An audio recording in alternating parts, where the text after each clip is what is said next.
They said to me there and then, we are 99.9% sure. It was a shock to the system, because obviously with cancer you're kind of, oh my God, you know. And like I said, my daughter was very young at the time. She wasn't even 2. The day I came home after my diagnosis, I remember standing in my kitchen and thinking, if they actually turn around to me and say, you've actually only got a couple of weeks left, realistically, what have I done with my life?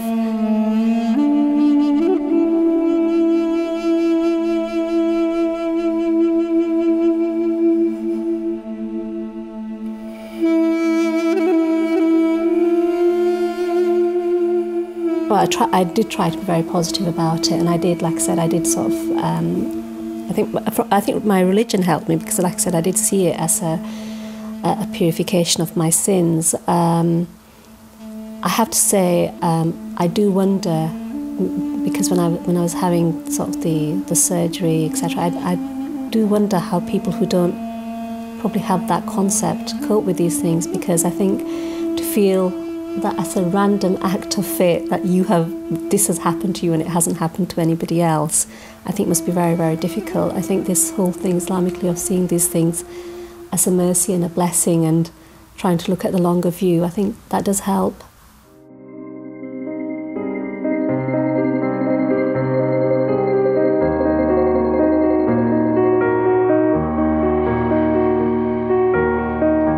Having your own business, it is kind of so all-consuming. It's trying to balance everything and, you know, have that kind of giving everything its due and giving it the right amount of time can be quite difficult sometimes.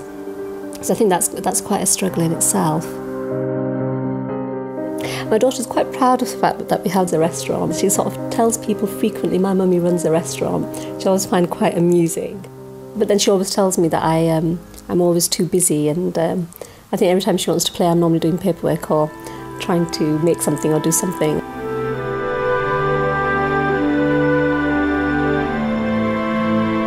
I'm 4 years post-diagnosis now, and sort of 5 years is a bit of a watershed mark, so I suppose it'll be interesting to see how this year goes, but, you know, alhamdulillah, so far, so good. You know, we make all these plans and we think we're going to do X, Y and Z, and in 10 years' time we'll be here, or in 10 years' time we'll do this. And when things like this happen, you realise that actually you have absolutely no control over these things. And having said that, it's actually also quite interesting. I suppose it's part of the coping mechanism, how quickly you forget that as well. It's like even when things have got very bad for me from a business point of view, and I've been very stressed and I've been kind of like, what do I do about this? You have that thought at the back of your mind that realistically, although this is very important and this is very stressful and all the rest of it, there are other things in life that are actually far more important. And I suppose I always feel quite almost blessed not to be going through that.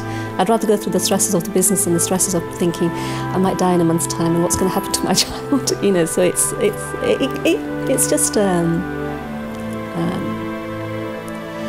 I suppose a lesson in life.